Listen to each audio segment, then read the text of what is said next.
بسم اللہ الرحمن الرحیم۔ حضرت سیدنا عثمان غنی رضی اللہ تعالیٰ عنہ 17 ذی الحجہ آپ کا یوم وصال ہے۔ لکھا آپ قبر پہ بیٹھ کے اتنا روتے تھے کہ آپ کے آنسوؤں سے آپ کی داڑھی مبارک تر ہو جایا کرتی تھی۔ دو نوروں والی سرکار حضرت، جن کو حضور نبی علیہ السلام نے اپنی 2 صاحبزادیاں عطا فرمائیں، اور کہا 2 ہی تھی، اگر زیادہ ہوتی تو ایک کر کے عثمان کے نکاح میں دے دیتا حضرت۔ اتنی شانوں والے صحابی، یہ وہ صحابی ہیں جنہوں نے نبی علیہ السلام سے جنت خریدی باقاعدہ۔ یہ وہ شانوں والے صحابی ہیں، اگر کوئی معاملہ ہوتا تو محبوب علیہ السلام حضرت عثمان کے پاس بھیجا کرتے تھے، جاؤ عثمان کے پاس حضرت۔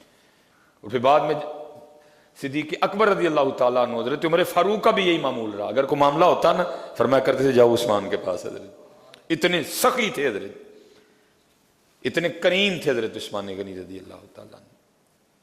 لکھا ہے کہ وہ جناب صدیق اکبر رضی اللہ تعالیٰ عنہ کے دور خلافت کی ابتدا تھی، بالکل آپ باہر بیٹھے ہوئے تھے حضرت جی، ایک شخص آیا اور آ کے نا سلام عرض کرنے کے بعد عرض کرتا ہے حضرت آپ امیر بھی ہیں اور امیر بھی ہیں۔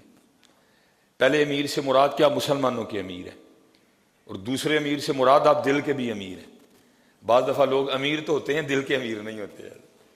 ہمیشہ حضرت اللہ سے دعا کرنا، یا اللہ مال بھی دینا، پھر اس کو خرچ کرنے کی توفیق بھی دینا حضرت۔ مال بڑے بڑے لوگوں کے پاس ہے، خرچ کرنے کی توفیق نہیں ہے حضرت سب کے پاس۔ رو پڑتے ہیں لوگ جب اللہ کے راستے میں خرچ کرنے کی بات۔ ہمیشہ اللہ سے دعا کرنا، یا اللہ مال بھی دینا لیکن اس کو خرچ کرنے کی توفیق بھی دینا حضرت۔ آپ صدیق اکبر امیر بھی تھے اور امیر بھی تھے حضرت۔ میں وہ شخص عرض کرتا ہے حضور میں کوئی عادی مانگنے والا نہیں، ایک تاجر ہوں، شام سے تعلق ہے، بس کچھ حالات اس طرح کے بنے کہ پاس ہی کچھ نہیں رہا، میں نے کسی کے پاس جانا مناسب نہیں سمجھا، آپ کی بارگاہ میں حاضر ہوا ہوں، مجھے خالی نہ لوٹائیے گا۔ لیکن صدیق اکبر رضی اللہ تعالیٰ نے اس شخص کا ہاتھ پکڑا تو اندر لے گئے۔ باہر سے حضرت جی گھر بڑا بہترین تھا، لیکن جب اندر گئے تو شامی بزرگ کہتے ہیں کہ چارپائی تو دور کی بات ہے، اندر ایک پھٹی چٹائی بیٹھی تھی، خود بھی اس پہ بیٹھ گئے اور مجھے بھی بٹھایا۔ دوں میرے گھر میں تو خود بیٹھنے کے لیے چارپائی بھی نہیں ہے کوئی ہے حضرت جی، یہ تھی ریاست مدینہ۔ کہا اس طرح کر تو عثمان کے پاس چلا جا۔ وہ شامی کہتے ہیں جب میں اٹھا نا تو میں نے جناب صدیق اکبر رضی اللہ تعالیٰ عنہ کی بارگاہ میں عرض کی کہ وہاں جا کے بتاؤں کہ مجھے حضرت ابو بکر نے بھیجا ہے۔ آپ نے فرمایا تجھے کہنے کی نوبت ہی نہیں آئے گی، چلا جا۔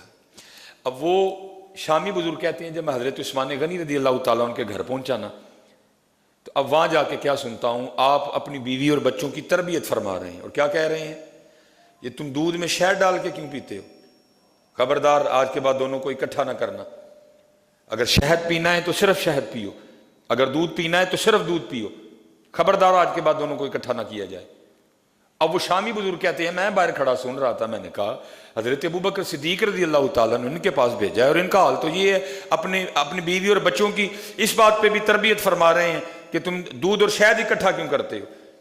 اگر دودھ پینا ہے تو اکٹھا علیحدہ پیو، تنہا پیو، شہد نہ ڈالو، اور اگر شہد پینا ہے تو دودھ نہ ساتھ ملاؤ، اکیلے پیو، مجھے کیا دیں گے؟ وہ شامی بزرگ کہتے ہیں میں واپس چل پڑا۔ اتنی دیر میں حضرت عثمان غنی رضی اللہ تعالیٰ عنہ اپنے کاشان مبارک سے باہر تشریف لائے، فراست والے لوگ تھے نا، مجھے بلا کے کہا بھائی اگر آیا تو بغیر ملے جا رہا ہے۔ کہتے میں واپس آیا، آ کے میں نے سلام عرض کی، سلام کا جواب بھی مرحمت فرمایا، ساتھ مسکرائے بھی، اور مسکرانے کی وجہ یہ تھی کہ سلام کے جواب دینے سے ان کو پتہ چل گیا کہ میرے محبوب کا امتی ہے، میرے محبوب کا امتی ہے کوئی۔ کہنے بھائی تجھے ذرا انتظار، بڑے لوگ بڑی باتیں نہیں، کہا تجھے ذرا انتظار کرنا پڑ گیا، میں ذرا اپنے بچوں کی تربیت کر رہا تھا، بتا کیسے آنا ہوا۔ اور یہ کہہ کے نا اندر سے چارپائی منگوائی اور مجھے اس پہ بٹھا دیا، اور کہتے ہیں حضرت عثمان غنی رضی اللہ تعالیٰ عنہ کے گھر سے میری ضیافت کے لیے سب سے پہلے جو چیز آئی نا وہ دودھ میں شہد ملا ہوا تھا۔ کہتے اس کے بعد جو آیا وہ کھجوروں کا حلوہ آیا، مجھے کھلا کے پلا کے پھر پوچھتے ہیں بھائی کیسے آنا ہوا؟ کہتے میں نے عرض کی حضور میں ایک تاجر ہوں، کچھ معاملات اس طرح کے بن گئے کہ مجھ پہ بڑا قرض آ گیا، میں جناب صدیق اکبر کی بارگاہ میں حاضر ہوا، انہوں نے آپ کی طرف بھیجا۔ جب میں آیا نا تو آپ اپنے بیوی بچوں کی تربیت فرما رہے تھے کہ تم دودھ میں شہد ملا کے کیوں پیتے ہو؟ اگر دودھ پینا تو تنہا پیو، شہد پینا تو تنہا پیو، تو میں تو یہ سن کے واپس جا رہا تھا کہ جو بندہ صرف اپنے بچوں کو اس بات پہ ڈانٹ رہا ہے کہ 2 چیزیں جمع کیوں کرتے ہو تو مجھے کیا دے گا. لیکن حیرانگی کی بات ہے حضرت، آپ کے گھر سے سب سے پہلے جو چیز مجھے پلائی گئی ہے وہ دودھ اور شہد ہی ہے. یہ کیا معاملہ ہے؟ فرمایا بچوں کو اس لیے ڈانٹ رہا تھا کہ عثمان کے پیسے اس لیے نہیں ہیں کہ صرف آل عثمان اس سے لطف اندوز ہو، بلکہ یہ پیسے تو میں نے اس لیے رکھے ہوئے ہیں کہ میرے محبوب کی امت پہ خرچ ہو. اس لیے ان کو منع کر رہا تھا کہ دودھ بھی میٹھا ہے شہد بھی میٹھا ہے، دونوں کو کیوں ملاتے ہو؟ اگر دودھ پینا تو تنہا پیو، شہد پینا تو تنہا پیو. عثمان کے پیسے اس لیے نہیں ہیں کہ صرف عثمان کی اولاد اس سے لطف اندوز ہو، بلکہ یہ پیسے تو اس لیے ہیں میرے اللہ کی مخلوق پہ خرچ ہوں، میرے محبوب کی امت پہ خرچ ہوں. حضرت اس لیے ان کو کہہ رہا تھا. اور تجھے دودھ اور شہد اس لیے پیا کیونکہ تو مہمان بھی ہے، تو میرے محبوب کا امتی بھی ہے. اچھا کہتے میں نے اب اپنا معاملہ آگے بتایا بھی نہیں. فرمانے لگے وہ 2 اونٹ میں نے تیرے لیے تیار کی ہیں، سامان بھی ہے، پیسے بھی رکھوا دیے ہیں، ساتھ تیرے اور تیرے بچوں کے کپڑے بھی ہیں، جا لیتا جا. اور میں نے اس میں 4000 درہم بھی رکھوائے ہیں. کہتے میں بڑا حیران ہوا، وہ میں تو تھوڑے مانگنے آیا تھا، حضرت نے اتنے زیادہ عطا فرما دی ہیں. اچھا کہتے میں جب نکلنے لگا نا تو پھر دل میں خیال آیا کہ مال تو میرا ہے، لیکن جو اونٹ ہیں اب ان کے بارے میں نہیں پتا کہ ان کا کیا کرنا ہے. کہتے میں پھر واپس آیا، میں نے اس کی حضور مال تو میرا ہے، تو ان اونٹوں کا کیا کرنا ہے، واپس کرنے آنے ہیں؟ تو مسکرا کے فرما لیں گے اونٹ بھی دے رہی ہے. اونٹ بھی دے رہی ہے. کہتے میں نے شکریہ ادا کیا.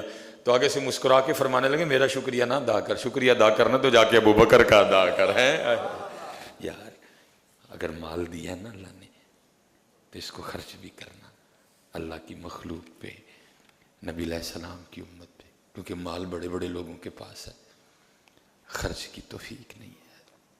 اللہ سے توفیق مانگنا. اور میں تو اکثر کہا کرتا ہوں امیرو وہ تمہارے لیے تو یاری بڑی سوکھی ہے، ہم غریبوں کے لیے تو بڑی اوکھی ہے. ہم تو روزے رکھیں گے، مجاہدے کریں گے، ساری رات شب بیداریاں کریں گے، پھر بھی پتہ نہیں یاری لگے گی کہ نہیں لگے گی. لیکن میرے محبوب نے فرمایا السخی حبیب اللہ، سخی اللہ کا دوست ہے. تمہیں تو اللہ نے کمال دے دیا، تم پتہ نہیں کیا کر رہے ہو. تم ایویں اس کو پکڑ کے رکھ رہے ہو. یاری لگاؤ اس کو اللہ کے راستے پہ خرچ کر کے، اللہ اور اللہ کے رسول کے لیے. تمہارے لیے تو بڑی آسان کر دی رب اللہ اور اللہ کے رسول نے. یہاں تو جان جائے گی پھر بھی پتہ نہیں دوستی لگے گی کہ نہیں لگے گی. فرمایا سخی حبیب اللہ، سخی دوست ہے اللہ کا، لگاؤ اللہ سے دوستی.